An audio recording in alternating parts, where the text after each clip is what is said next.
Can also use the spanner without the strap.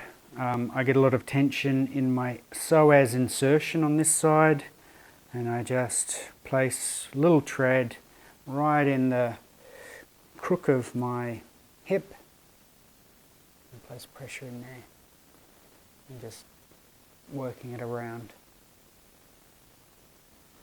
Nothing to it really, there's nothing to explain. Putting pressure on big tread. Potentially you could do it this way if that was too much. But I'm not feeling that too much.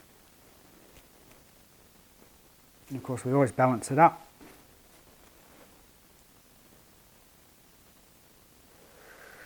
Like that. And we can always use it like an ordinary roller where we just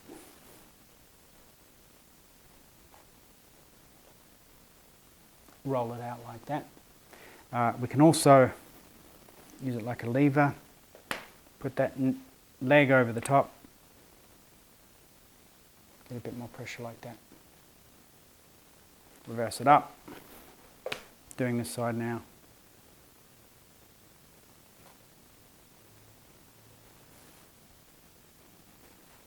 There you have it.